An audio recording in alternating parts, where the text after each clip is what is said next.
الحمد لله الحمد لله رب العالمين وأرحم الراحمين وراحم المساكين وغياث المستغيثين وأكرم الأكرمين وذا القوة المتين. الصلاة والسلام على قدوة للعاملين راحة للعاشقين رحمة للعالمين ومن كان نبيا وآدم بين الماء والطين وعلى آله الطيبين الطاهرين الهادين وأصحابه الأكرمين الرافعين لقواعد الدين. أما بعد فأعوذ بالله من الشيطان الرجيم. بسم الله الرحمن الرحيم. قل لا أسألكم عليه أجرا إلا المودة في القربى.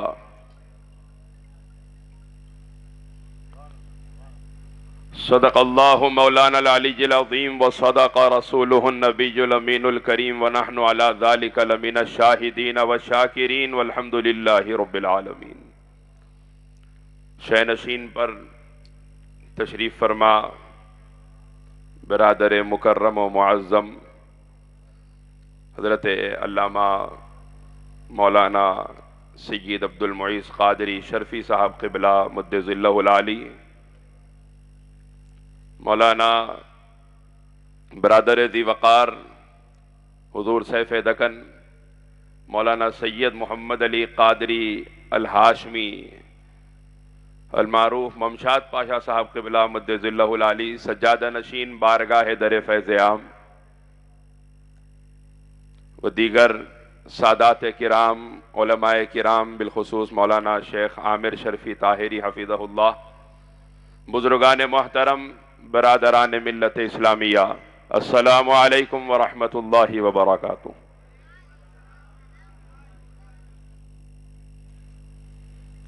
صدیق عکس کمال محمد است، صدیق عکس کمال محمد است، فاروق ذل جاہ و جلال محمد است، عثمان ضیاء شمع جمال محمد است، حیدر بہار باغ خصال محمد است، اسلام ما اطاعت خلفائے راشدین، ایمان ما حب آل محمد است، ایمان ما حب آل محمد است. اہل سنت کا ہے بیڑا پار، اصحاب حضور نجم ہیں اور ناؤ ہیں عطرت رسول اللہ کی. حضرات ذی وقار، اللہ تبارک و تعالی اور جناب رسالت پناہ صلی اللہ علیہ وسلم کی محبتوں کے جو تقاضے ہیں، دنیا میں ہم جس کسی سے محبت کرتے ہیں تو اس کی محبت کے تقاضے بھی ہوتے ہیں.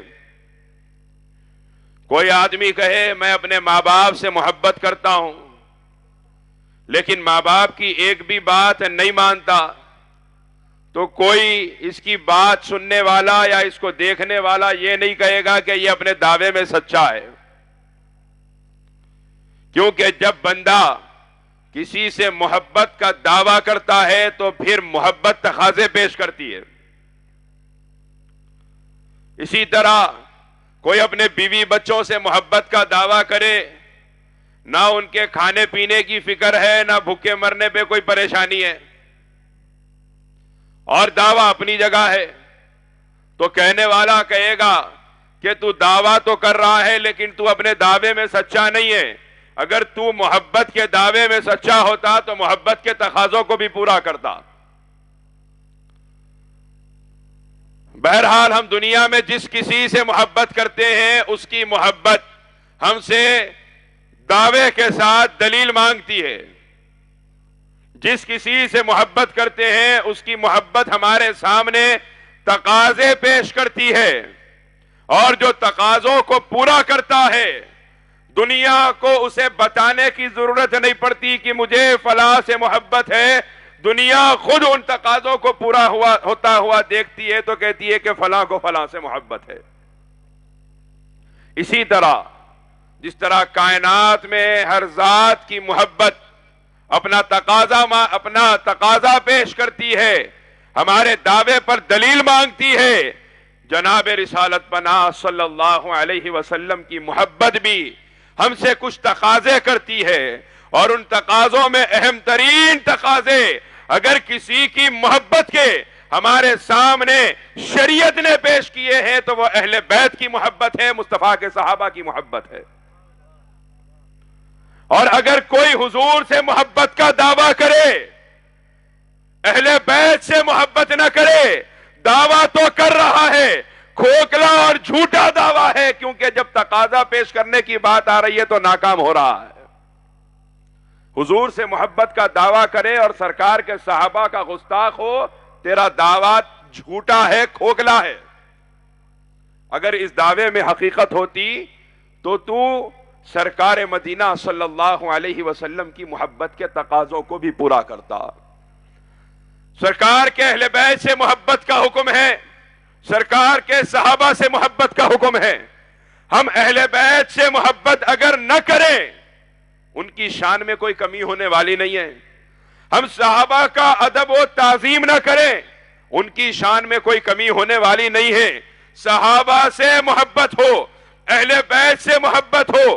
اگر سرکار کے اہل بیت سے محبت کا حکم ہے تو مصطفیٰ کی قرابت کی وجہ سے ہے، اور صحابہ سے محبت کا اگر حکم ہے تو مصطفیٰ کی صحبت کی وجہ سے ہے۔ جس نے اہل بیت سے محبت کی اس نے قرابت مصطفیٰ کا خیال رکھا ہے، اور جس نے صحابہ سے محبت کی اس نے صحبت مصطفیٰ کا خیال رکھا ہے۔ اور آقا فرماتے ہیں جس نے مجھے ایمان کی حالت میں دیکھا وہ جنتی ہے، جس نے مجھے ایمان کی حالت میں دیکھا وہ جنتی، اور جس نے میرے دیکھنے والے کو دیکھا وہ بھی جنتی ہے۔ اب آپ غور فرمائیں کہ جو لوگ بے دریغ گستاخیاں دونوں طرف سے، یہ زمانہ یقیناً فتنوں سے بھرپور زمانہ ہے، اور یہاں دونوں طرف سے اہل بیت کی شان میں گستاخی، صحابہ کی شان میں گستاخی۔ کوئی دیندار کبھی گستاخ نہیں ہوتا، گستاخ وہ ہوتا ہے جو دینداری کی شکل بناتا ہے، دین کا ٹھیکیدار بننا چاہتا ہے۔ گستاخ ہمیشہ ٹھیکیدار رہے ہیں، دیندار نہیں رہے کبھی۔ چاہے اہل بیت کا گستاخ ہو، ٹھیکیداری کا شوقین ہے، چاہے صحابہ کا گستاخ ہو، ٹھیکیداری کا شوقین ہے۔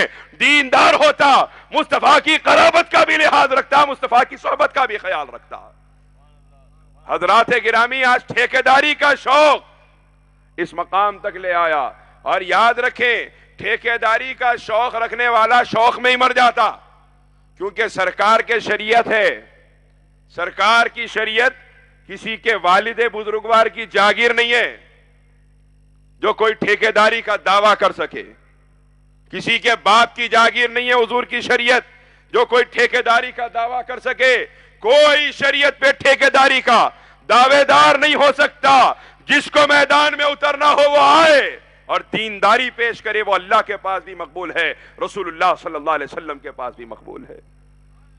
حضرات گرامی، لیکن آج لوگ اپنی زبان کھول رہے ہیں اہل بیت اطہار کے بارے میں، خاندان آل رسول کے بارے میں، اور زبان کھولنے والا 10 سال پہلے تک کچھ بھی نہیں تھا، اچانک کچھ کتابیں پڑھ لیا، کچھ علماء کی صحبت میں اٹھا بیٹھا، اور کچھ علم والے سمجھے جانے والوں کی صحبت میں بیٹھنے لگا، اہل بیت کی شان میں گستاخیاں کر رہا ہے، آل رسول کی شان میں گستاخیاں کر رہا ہے، اور یہ سمجھ رہا ہے کہ میرے علم کی وجہ سے میں ان کے برابر ہو گیا۔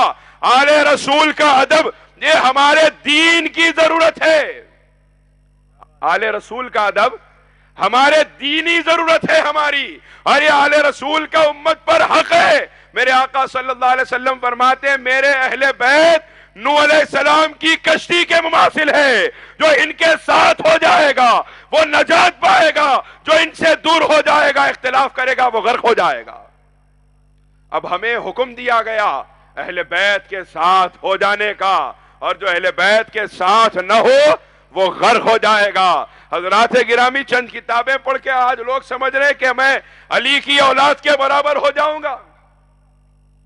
آج چند کتابیں پڑھ کے لوگ سمجھ رہے کہ میں خاندان آل رسول کے برابر ہو جاؤں گا۔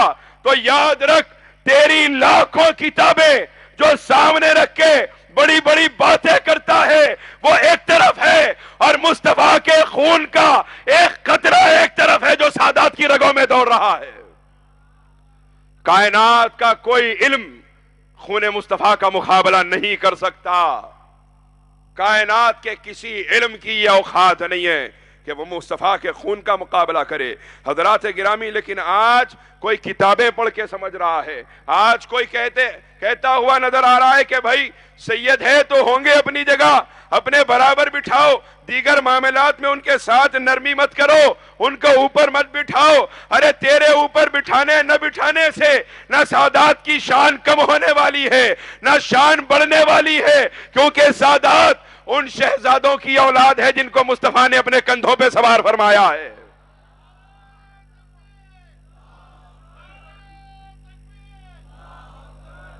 اور یہ جو یزیدی ٹولے آج شکلیں بدل کے ہمارے معاشرے کے اندر داخل ہو رہے ہیں، ان کی زبانیں عجیب و غریب ہے۔ آپ کہیں گے یزید کے متعلق کوئی تذکرہ تو وہ یزید کے بارے میں خاموشی اختیار کرنے کی شکل اور ہے، یزید کی تعریف کرتے ہوئے بھی نظر آ رہے ہیں۔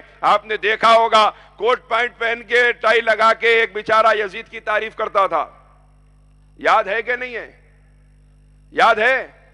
حضرات کوٹ پینٹ پہن لیے، ٹائی لگا لیے، تھوڑا انگلش بولنے آ گیا تو آپے سے باہر ہو گئے، یزید کی تعریف کرنے لگا۔ آپ غور فرمائیں، ایک بار دو بار یزید کی تعریف کر کے گلی گلی ہو گیا، ایک دو بار یزید کی تعریف کرا گلی گلی ہو گیا۔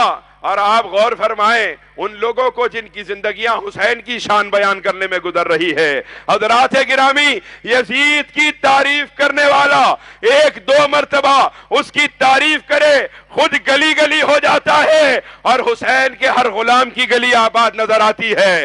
حسین کی غلامی کا صدقہ غوث اعظم کا بغداد آباد ہے، حسین کی غلامی کا صدقہ غریب نواز کا اجمیر آباد ہے، حسین کی غلامی کا صدقہ نظام الدین اولیاء کا دہلی آباد ہے، حسین کی غلامی کا صدقہ بندہ نواز کا دکن آباد ہے، حسین کی غلامی کا صدقہ بابا شرف الدین سہروردی کا حیدرآباد آباد ہے۔ یزید کا نام لینے والا خود گلی گلی ہو جاتا ہے، اور حسین کائنات کے ہر گھر میں زندہ ہے۔ حسین کا نام لینے والا زندہ ہے، حسین کے غلام زندہ ہے۔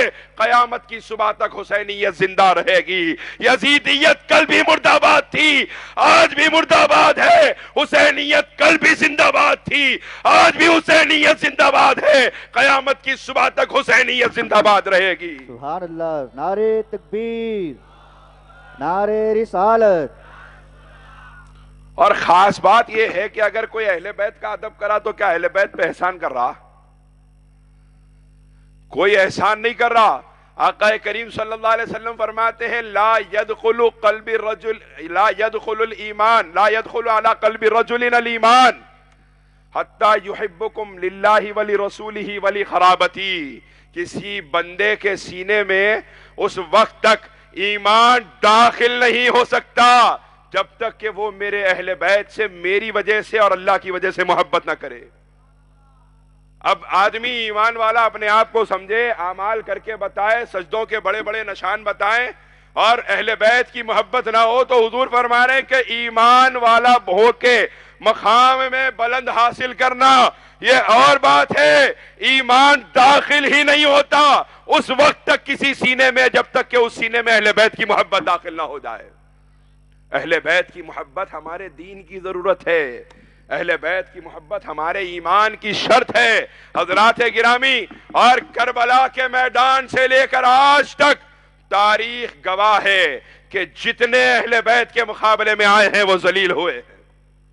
آج لوگ کہتے ہیں کہ بھائی یزید جیت گیا تھا، کربلا کے میدان میں یزید جیت گیا تھا، امام علی مقام تو شہید ہو گئے تھے۔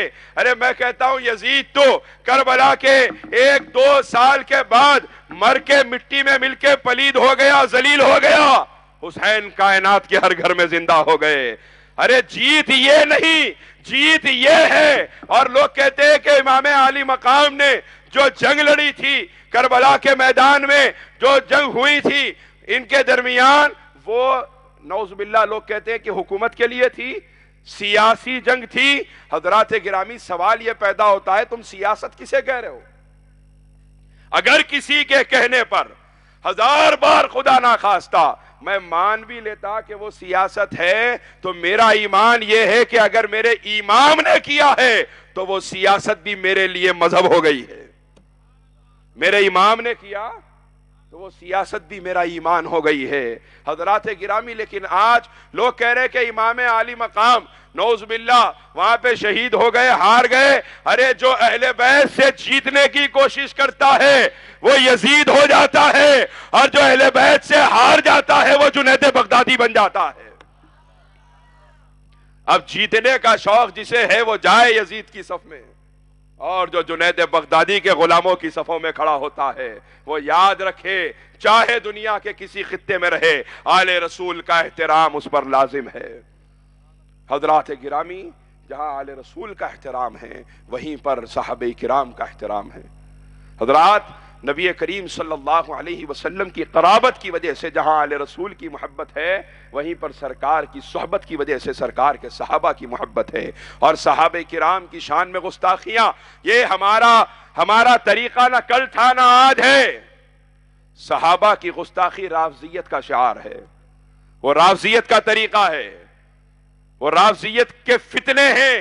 صحابہ کرام کی گستاخی، خلفائے راشدین کی گستاخی، امہات المومنین کی گستاخی، یہ رافضیت کا طریقہ ہے. اہل سنت کا اس سے کوئی تعلق نہیں ہے. اہل سنت ہمیشہ اپنی زبانوں کی اوقات کو سمجھ کر ہمیشہ خاموش رہے ہیں ہر مسئلے میں. لیکن یہاں جو لوگ اپنی اوقات سے آگے بڑھنے کی کوشش کرتے ہیں اور جو اپنی اوقات بھول جاتے ہیں ان کی زبانیں چل پڑتی ہے، اور کب کس طبقے سے نکل کر کس طبقے میں داخل ہو جاتے ہیں سمجھ میں نہیں آتا. حضرات گرامی میرے آقا صلی اللہ علیہ وسلم فرماتے ہیں اذا رأيتم الذين يسبون اصحابي فقولوا لعنت اللہ علی شرهم. جب تم کسی کو دیکھو کہ وہ میرے صحابہ کو برا بھلا کہتا ہے تو اس سے کہو کہ تیرے شر پر اللہ کی لعنت ہے. میرے آقا فرماتے ہیں من سب اصحابی فعلیہ لعنت اللہ والملائکۃ والناس اجمعین. جو میرے صحابہ کو گالی دیتا ہے اس پر اللہ کی بھی لعنت ہے، فرشتوں کی بھی لعنت ہے، اور ساری انسانیت کی لعنت ہے. کس کے اوپر؟ جو صحابہ کرام کے بارے میں برا بھلا کہتا ہے، جو صحابہ کرام کی شان میں گستاخی کرتا ہے. حضرات گرامی آپ غور تو فرمائیں، سرکار غوث اعظم کی بارگاہ میں کوئی چور آتا ہے، ایک نگاہ ڈال کر غوث اعظم چور کو ابدال بنا دیتے ہیں. غوث کی ایک نگاہ جب چور کو ابدال بنا دیتی ہے، وہ صحابہ جن کو مصطفیٰ کی صحبت نصیب ہوئی ہو وہ کس درجے پر فائزتے ہوں گے ہم اندازہ لگا سکتے ہیں. اور ہم اپنی ٹھیکیداری کے شوق میں زبانیں کھول بیٹھے. ہم اپنی ٹھیکیداری کے شوق میں بھول گئے کہ ہم کس کے بارے میں زبان کھول رہے ہیں. امام محمد الباقر رضی اللہ تعالیٰ عنہ، آپ کے پاس لوگوں نے آ کے پوچھا کہ آپ حضرت ابوبکر صدیق رضی اللہ تعالیٰ عنہ کے بارے میں کیا کہتے ہیں؟ آپ نے ارشاد فرمایا وہ حضرت ابوبکر کے بارے میں کیا کہتے ہیں؟ آپ نے فرمایا حضرت ابوبکر صدیق. ان لوگوں نے کہا آپ ان کو صدیق کہتے ہیں؟ امام باقر نے جواب دیا ہاں وہ صدیق ہے، ہاں وہ صدیق ہے، ہاں وہ صدیق ہے. اور جو ان کو صدیق نہ کہے اللہ نہ اس کی دنیا میں کوئی بات سچی کرے نہ آخرت میں کوئی بات سچی کرے. یہ کس کی زبان ہے؟ امام حسین کے ڈائریکٹ پوترے کی زبان ہے. امام علی مقام سیدنا امام زین العابدین کے صاحبزادے امام باقر کی زبان ہے. آپ ارشاد فرما رہے جو ان کو صدیق نہ کہے اللہ نہ اس کی دنیا میں کوئی بات سچی کرے نہ آخرت میں کوئی بات سچی کرے. اور کیسے وہ صدیق نہ ہوتے؟ وہ صدیق اکبر وہ ذات ہی ایسی ہے کہ آمنہ کے لال کے ہمیشہ اگر کوئی ساتھ ہے تو وہ صدیق اکبر ہے. مصطفیٰ مکے میں ہے، ابو بکر ساتھ مصطفیٰ مدینے میں ہے، ابو بکر ساتھ مصطفیٰ بدر میں ہے، ابو بکر ساتھ مصطفیٰ احد میں ہے، ابو بکر ساتھ مصطفیٰ حضر میں ہے، ابو بکر ساتھ مصطفیٰ سفر میں ہے، ابو بکر ساتھ ارے حد تو یہ ہے مصطفیٰ غار میں ہے، ابو بکر ساتھ ہے مصطفیٰ مزار میں ہے، ابو بکر ساتھ ہے۔ نام آتے ہی ابو بکر و عمر کا لب پر تو بگڑتا ہے وہ پہلو میں سلائے ہوئے ہیں۔ بگڑنے والے اپنی اوقات دیکھ وہ کس کے پہلو میں آرام فرما رہے ہیں، ان کی شان میں گستاخی کرنے والے اپنی حیثیت دیکھ وہ کس کے پہلو میں آرام فرما رہے ہیں۔ اور ہم اہل سنت تو اتنے خوش عقیدہ ہوتے ہیں کہ ہمارا یقین ہوتا ہے اور ہمارے بڑے دنیا سے جاتے ہوئے وصیت کرتے ہیں کہ فلاں اللہ والے کی بارگاہ میں ان کے قدموں کے پاس جگہ لے کر مجھے دفن کر دینا، کیونکہ ہماری خوش عقیدگی ہے کہ اولیاء کے قریب اگر ہم دفن ہوں گے تو عذاب قبر سے اللہ ان کی برکت سے ہماری حفاظت فرمائے گا۔ اولیاء کسی بھی ولی سے جب ہم اہل سنت یہ عقیدہ رکھتے ہیں اور وہ نفوس قدسیہ جو مصطفیٰ کے پہلو میں آرام فرما رہے ہیں۔ حضرات گرامی، سرکار فاروق اعظم رضی اللہ تعالیٰ عنہ کون؟ وہ عظیم ذات کہ کئی آیتیں قرآن میں ایسی نازل ہوئی ہیں جو قرآن بن کر بعد میں اتری، پہلے فاروق اعظم کی زبان پر جاری ہوئی۔ آقا کریم صلی اللہ علیہ وسلم فرماتے ہیں اللہ نے عمر کی زبان اور سینے پر حق کو جاری فرما دیا ہے، میرے بعد نبوت باقی رہتی تو عمر بن خطاب نبی بنا دیے جاتے۔ ساتوں آسمانوں کے فرشتوں میں ایک بھی فرشتہ ایسا نہیں جو عمر کا احترام نہ کرتا ہو۔ میرے آقا فرماتے ہیں قیامت کے دن اللہ سب سے پہلے جس کو سلام کرے گا اس سے مصافحہ فرمائے گا، ہاتھ پکڑ کے جسے سب سے پہلے جنت میں داخل فرمائے گا وہ عمر بن خطاب کی ذات ہے۔ ان کی شان میں گستاخیاں اور گستاخی کرنے والوں کے ساتھ ہم آرام سے بیٹھ رہے ہیں، ان کے گستاخوں کے ساتھ، امہات المومنین کے گستاخوں کے ساتھ ہماری محبتیں برقرار ہے، ان کی صحبتوں سے اپنے آپ کو دور رکھنے کی ضرورت ہے، ورنہ ہوتا یہ ہے کہ اگر کسی برا عمل کرنے والے کو ہم اچھی نظر سے دیکھ لیں اللہ قیامت کے دن ہم سے بھی سوال کرنے والا ہے۔ ان کی صحبتوں سے اپنے آپ کو محفوظ رکھیے۔ گستاخان صحابہ کا حشر کیا ہے؟ شواہد النبوہ میں علامہ عبد الرحمن جامی رحمۃ اللہ علیہ ارشاد فرماتے ہیں کہ ایک بزرگ نے فرمایا کہ ہم 3 آدمی کوفے سے نکلے، ایک مقام پہ کہیں سفر کے لیے جا رہے تھے، تو ایک کوفے والا آدمی، 2 آدمی تھے، ایک کوفے والا تیسرا شخص ہمارے ساتھ ہو گیا۔ ہم نے راستہ تمام اس کو سمجھایا لیکن وہ سیدنا ابو بکر کی شان میں گستاخیاں کرتا، وہ سیدنا عمر کی شان میں گستاخیاں کرتا۔ ہم بار بار اس کو کہتے کہ تو ایسا مت کر، لیکن وہ باز نہ آیا، یہاں تک کہ ایک دن ہوا کہ صبح کی نماز کے لیے جب ہم نے اسے اٹھایا، نیند سے جگایا، تو جب جیسے ہی وہ وضو کے لیے بیٹھا اس کے پیر مسخ ہونا شروع ہو گئے، پیر بدلنا شروع ہو گئے، یہاں تک کہ فجر کی نماز پڑھ کے ہم نے دیکھا تو وہ آدھا بندر بن چکا تھا، آدھا بندر بن چکا تھا۔ امام علامہ عبد الرحمن جامی نقل فرما رہے ہیں آدھا بندر بن چکا تھا، یہاں تک کہ اسی دن وہ پورا کا پورا انسان جا کر مکمل طور پہ بندر بن گیا، جو سرکار ابو بکر و فاروق رضی اللہ تعالیٰ عنہ کی شان، عنہما کی شان میں گستاخی کرتا تھا۔ اس کے بعد غروب کا وقت آیا، ہم اسی طرح چلتے رہے، وہ بندر بھی ہمارے ساتھ چلتا رہا، یہاں تک کہ کچھ بندر ہمیں بڑی تعداد میں ایک مقام پر جنگل میں نظر آئے، یہ بندر یہاں سے نکلا ان میں جا ملا، پھر یہ بندر کچھ دیر کے بعد جب آیا تو اور کچھ بندر بھی آ گئے، ایسے محسوس ہو رہا تھا کہ جیسے وہ اور یہ دوستی ہو گئی ان میں، اور یہ کھڑا تھا اور کھڑا رہ کے اس کی آنکھوں سے لگاتار آنسو بہ رہے تھے، پانی بہ رہا تھا۔ کچھ دیر کے بعد وہ نکل کر گیا اور انہی بندروں میں مل گیا۔ وہ دن ہے اور آج کا دن ہے کہ وہ انسان کبھی ہمیں نظر نہیں آیا۔ حضرات گرامی، جب اللہ پکڑ کرتا ہے تو ایسی پکڑ فرماتا ہے۔ اللہ ایسوں کی صحبت سے ہمیں محفوظ رکھے۔ خلفائے راشدین کی محبت ہمارا ایمان ہے، اہل بیت کی محبت ہمارا ایمان ہے، اور امام زید شہید مظلوم رضی اللہ تعالیٰ عنہ، جو امام نعمان ابن ثابت امام ابو حنیفہ کے پیر و مرشد ہیں، وہ امام زید شہید مظلوم جو امام زین العابدین کے صاحبزادے ہیں، وہ امام زید شہید مظلوم جن کی اولاد میں ہزاروں اولیاء پیدا ہوئے، اور دکن کے تمام خواجاؤں کے خواجہ، ملک دکن کے سلطان، سرکار بندہ نواز گیسو دراز، شہباز بلند پرواز قدس اللہ تعالی سرہ العزیز، امام زید شہید مظلوم کی اولاد ہے۔ امام زید شہید مظلوم فرمات کے پاس یہ علامہ حافظ ابن حجر مکی رحمت اللہ علیہ الصواعق المحرقہ میں نقل فرماتے ہیں کہ آپ کے پاس ایک آدمی آیا، کچھ لوگ آئے جو اپنے آپ کو اہل بیت کا چاہنے والا کہتے تھے، ایک بڑی تعداد آئی آ کے کہنے لگی آپ ابو بکر و عمر کے بارے میں کیا کہتے ہیں؟ آپ نے فرمایا حضرت ابو بکر صدیق کے بارے میں پوچھ رہے ہو؟ ان لوگوں نے کہا کہ آپ ان کی تعریف کرتے ہیں؟ آپ نے فرمایا ہاں میں ان کی تعریف کرتا ہوں۔ اس آنے والے طبقے نے کہا ہم آپ کو ان سے بہتر مانتے ہیں، ہم آپ کو ان سے، کس کو بول رہے ہیں؟ امام زید کو بول رہے ہیں، کس سے بہتر مانتے؟ سرکار صدیق اکبر اور سرکار فاروق اعظم رضی اللہ عنہما سے بہتر مانتے ہیں۔ امام زید شہید مظلوم نے جواب دیا تم ہم سے محبت کرنے والے نہیں، نکلو یہاں سے، تمہیں ہم سے محبت نہیں بلکہ تم رافضی ہو۔ حضرات گرامی، صحابہ کے گستاخ کو سب سے پہلے رافضی کہنے والی ذات امام زید شہید مظلوم کی ہے۔ آج ہمارے پاس رافضی بولو بھائی ہے کہتے انہیں، امہات المومنین کو گالیاں دے رہا تمہارا بھائی، صحابہ کو گالیاں دے رہا تمہارا بھائی، نہ اہل بیت کا گستاخ ہمارا بھائی ہے نہ صحابہ کا گستاخ ہمارا بھائی ہے۔